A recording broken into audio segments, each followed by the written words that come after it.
कल जो दिन गुजरा काफ़ी अंधोनाक था। एक तो वफाकी दारुल-हुकूमत इस्लामाबाद में एक खुदकुश हमला हुआ और एक बहुत तवील अरसे के बाद ऐसी दहशतगर्दी का वाक़या इस्लामाबाद में देखने को मिला और उसमें हमारे 12 जवान पाकिस्तान के शहरी शहीद हुए और दूसरी जानिब तकरीबन 27 ज़ख्मी हुए, जिनमें शदीद ज़ख्मी भी थे। और इतना बड़ा दहशतगर्दी का वाक़या हुआ इस्लामाबाद में। कल लोग लाशें उठा रहे थे, अपनों के लिए रो रहे थे और दूसरी जानिब हमारे जो हुक्मरान हैं वो चैन की बांसुरी बजा रहे थे। सिर्फ चैन की बांसुरी नहीं बजा रहे थे बल्कि बेहिसी के तराने गा रहे थे और ज़ालिमों की तरह दंदना रहे थे। ये सब कुछ कल पाकिस्तान के अवाम ने देखा। कौमी असम्बली का इजलास चल रहा था और कौमी असम्बली के इजलास में किसी ने एक लफ्ज़ तक नहीं इतने बड़े दहशतगर्दी के वाक़े पे बात की। किसी ने एक लफ्ज़ नहीं अफसोस का इजहार किया। कितने लोग शहीद हुए, कितने लोग ज़ख्मी हुए, दहशतगर्दी का वाक़या हुआ, लेकिन कौमी असम्बली में इस्तिस्नाई तरमीम पे बात हो रही थी और सियासी इंतकाम का निशाना कैसे बनाया जाए उस पे बात हो रही थी और आइन को मस्मार कैसे किया जाए, इदारों को बुलडोज़ कैसे किया जाए, फिस्तायत मुसल्लत कैसे की जाए, डिक्टेटरशिप कैसे लाई जाए, इस सब पे बात हो रही थी। और ये सब कुछ हमारा जो हुक्मरान तबका है, ऐसा बेहिस और जालिम तबका पहली दफ़ा पाकिस्तान पे मुसल्लत किया गया है। तो ये सब कुछ कल देखा। दूसरी जानिब एक और वाक़या हुआ था। ये तो इस्लामाबाद की हद तक है, क्योंकि होता यही है कि कम अज़ कम कोई इजहार मज़म्मत कर देता है, कोई इजहार कर देता है, लेकिन नहीं। और फिर अगली बात यह है कि टेलीविज़न चैनल्स को भी ये एडवाइस की गई कि इस वाक़े को बहुत ज़्यादा नहीं उछालना, इसको ज़रा लो प्रोफाइल में रखना है और इसको ज़रा थोड़ा सा नीचे लेके जाएं।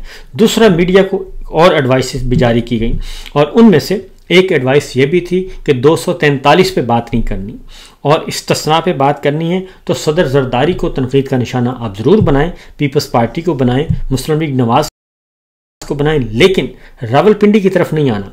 और field marshal general Asim Munir साहब को जो इस्तिस्ना दिया गया है ताहियात, उस पर बात नहीं करनी। फिर एक और एडवाइस जारी की गई कि मुफ्ती तकी उस्मानी साहब ने जो एक राय दी है उस राय पर भी बात नहीं करनी और वो गुफ्तगू भी आपने नहीं करनी कि मुफ्ती तकी उस्मानी साहब ने इसको गैर इस्लामी और गैर शरई करार दे दिया, क्योंकि चोर की दाढ़ी में तिनका होता है। इसलिए सदर जरदारी साहब के नाम का अगर उस पर तनकीद करेंगे तो अल्टीमेटली उसमें एक और इस्तिस्ना भी है और वह फील्ड मार्शल का उस पर भी आएगी। लिहाजा उन्होंने कहा कि मुफ्ती तकी उस्मानी साहब पे भी बात नहीं करनी।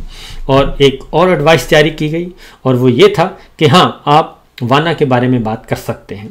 और इस तरीके से ये कुछ ऐसी जो हैं कल मीडिया एडवाइस और मीडिया को अहकामात जारी किए गए। हाँ, एक और बात कि आपने जस्टिस मंसूर अली शाह साहब के ख़त पे बात नहीं करनी और उसको मीडिया पे डिस्कस नहीं करना। और फैसल सिद्दीकी साहब और रिटायर्ड ऑनरेबल जजेस ने जो ख़त लिखा है याहिया खान आफरीदी को ज़मीर झंझोड़ने के लिए, उस पर भी बात नहीं करनी। फिर एक और आई एडवाइस कि जस्टिस अतहर मिनल्ला साहब ने जो ख़त लिखा है उस पर भी बात नहीं करनी। ये इस तरह से अहकामात कल अहकामात पे अहकामात सादर होते गए और व्हाट्सएप ग्रुप कल मुतहर्रिक थे। मीडिया मैनेजर्स को कहा जा रहा था, एंकर पर्सनस को कहा जा रहा था और जो प्रोग्राम प्रोड्यूसर्स हैं उनको भी अहकामात मौसूल हो रहे थे। तो ये तो है हकीकत। और दूसरी जानिब कल एक और वाक़या हुआ, क्योंकि ये बैकग्राउंड इसलिए मैं बता रहा हूँ कि आगे जो हुक्मरानों की बेहिसी है उस पर भी बात करनी है। और वाना में कल हुआ जी एक दहशतगर्दी का वाक़या और उसमें हमारे कैडेट्स जो हैं और BCO नहीं 650 कैडेट्स, उनको यरगमाल बना लिया गया और उनके रेस्क्यू का ऑपरेशन सारा दिन चलता रहा, तो उस पर भी कोई बात नहीं की गई। हाँ, रात को ख्वाजा आसिफ साहब ने कौमी असम्बली में एक तकरीर की ख्वाजा आसिफ साहब ने, और उस तकरीर में उन्होंने किसको धोया? उन्होंने जर्नैलों को धोया, उन्होंने GHQ को रगड़ा लगाया और जो कहते हैं कि जनाब हमारे शहदा मुक़द्दस हैं, तो कल उन्होंने अफ़गान जिहाद के शहदा को भी ठीक ठाक रगड़ा लगाया ख्वाजा आसिफ साहब ने। और उन्होंने सारे का सारा GHQ को अमरीकी कहा कि ये अमरीकनाइज GHQ है, ये हमारे जर्नैल अमरीकनाइज हैं। ये कल ख्वाजा आसिफ साहब ने कहा, मैंने नहीं कहा। उन्होंने कहा कि जी ये जो अफ़गान जिहाद शुरू हुआ था सोवियत यूनियन के ख़िलाफ़, उसमें अमेरिका से सिलेबस बन के आया पाकिस्तान में। अमेरिका से हमारे मदारिस का और तालीमी इदारों का सिलेबस वहाँ से बन के आया, CIA ने भेजा कि उस निसाब के मुताबिक आप यहाँ पे जिहादी तालीम को फ़रोग़ दें। और उसके बाद फिर पाकिस्तान में उन्होंने कहा कि जिहादी तालीम को फ़रोग़ दी गई और जिहाद को फ़रोग़ दिया गया। ये कल ख्वाजा आसिफ साहब ने कहा। तो ये हैरतंगेज़ बात है।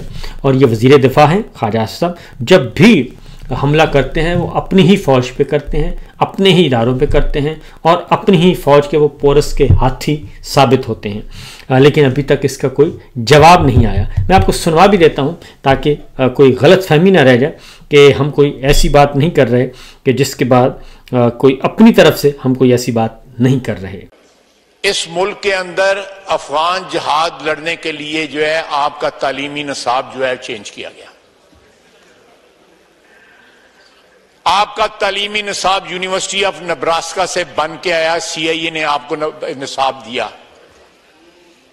कि आपने इस निसाब के तहत जो है नई नस्ल जो है अपनी पढ़ानी है और उसको जवान करना है।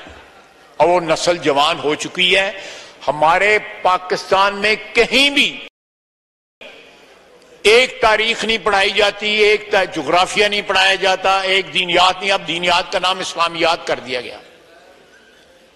ये इस्लामाइजेशन का जो एक बुखार था, हम शामिल थे उसमें, बुखार था जो 80 की दहाई के अंदर जो चढ़ा हमें बुखार जो है, वो हमारा अपने दीन के लिए नहीं था, वो अमेरिका के इंटरेस्ट को प्रोटेक्ट करने के लिए था, क्योंकि वो एक जंग लड़ रहे थे सोवियत यूनियन के खिलाफ।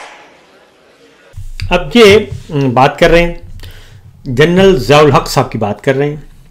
तो जनरल ज़ियाउल हक साहब के साथ कौन था? जनरल ज़ियाउल हक साहब के साथ जनाब नवाज शरीफ साहब थे। 1980 से उनकी काबीना में शामिल थे।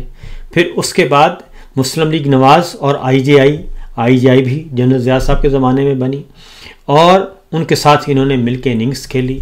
1985 से 88 तक पूरे का पूरा अफ़गान जिहाद जो है 80 से 88 तक थ्रू आउट उन्होंने लड़ा।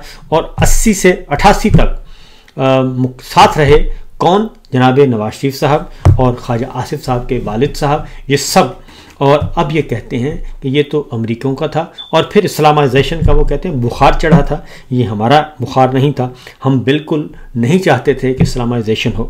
तो ये वो बातें हैं जो कि अब फिर इसका जवाब कौन देगा?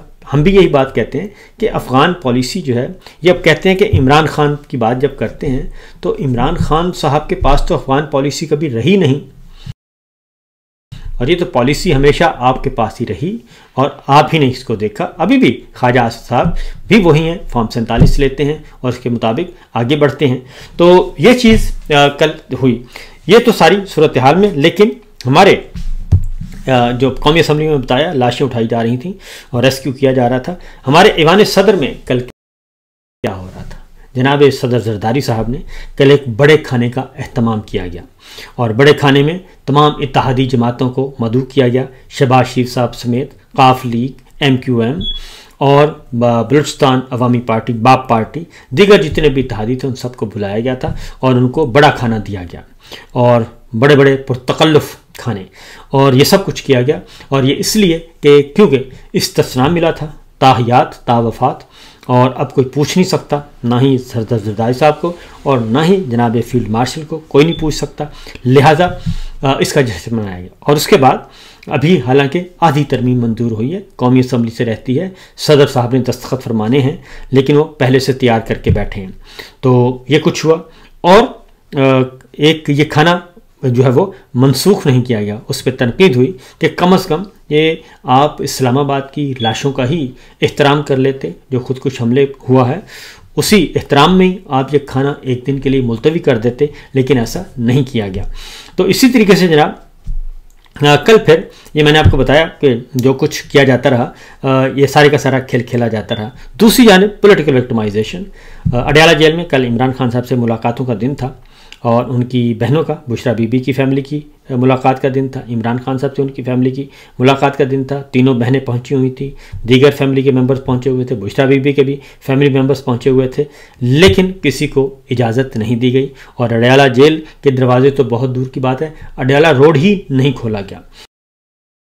इसके साथ साथ पाकिस्तान तहरीक इंसाफ के जो वकला थे वो पहुंचे हुए थे, सलमान अकरम राजा साहब समेत सब के सब पहुंचे हुए थे। Leader of opposition Punjab assembly Moin Qureshi, अरकान पार्लियामेंट पहुंचे हुए थे, लेकिन वहाँ पे पंजाब पुलिस थी और रावलपिंडी पुलिस थी, मरियम पुलिस थी, और उन्होंने किसी को आगे नहीं जाने दिया गया, रास्ते ब्लॉक। वहाँ पे सारा दिन आंख मचोली होती रही, नारेबाजी होती रही। पीटीआई के कारकुनान की बड़ी तादाद मौजूद थी, ख़वातीन हज़रात की, उन्होंने भी नारे लगाए इमरान खान साहब के हक़ में, रिहाई के लिए और इस बातिल निज़ाम के ख़िलाफ़। ये सारा दिन होता रहा। फिर वहाँ पर धरना भी हुआ और उसके बाद कुछ कारकुनान को गिरफ़्तार भी किया गया। कारकुनान की गिरफ़्तारी का भी इख्तिमाम किया गया था। प्रिजन वैन वहाँ पे मौजूद थी। ये शाम तक, रात 8-9 बजे तक यही आंख मचोली होती रही, लेकिन अडयाला जेल के दरवाजे नहीं खुले। और इस्लामाबाद हाई कोर्ट का अहकामात मौजूद हैं, लेकिन इस्लामाबाद हाई कोर्ट के अहकामात कल भी SHO जो मौका पर मौजूद थे उन्होंने हवा में उड़ा दिए और इमरान खान साहब से मुलाकात नहीं होने दी गई। तो ये है वो पॉलिटिकल विक्टिमाइजेशन, जो सियासी इंतकाम है वो चल रहा है। अब इमरान खान साहब से क्या मसला है? इमरान खान साहब से मसला सिर्फ एक ही है, और वो है जनाब कि आप किसी भी सूरत में कोई उन तक बात पहुंचेगी, उनसे मुलाकातें होंगी, तो वो 3-4 बातें वो ज़रूर करेंगे। 27वीं गैर आइनी तरमीम के बारे में बात करेंगे। अब ये जो इस्तिस्ना दिया जा रहा है, क्योंकि वो पहले ही इमरान खान साहब तो बता चुके हैं कौम को कि ये मुल्क तो चल ही आसिम लॉ की वजह से है। आसिम लॉ इस वक्त मुसल्लत है, आइन नाम की कोई चीज़ नहीं है, इदारों की कोई चीज़ नहीं है। तो आसिम लॉ के तहत ये पाकिस्तान चल रहा है, जुल्म और बर्बरियत भी हो रही है, और वो जालिम तरीन हुक्मरान करार दे चुके हैं जनाब जनरल आसिम मुनीर साहब को।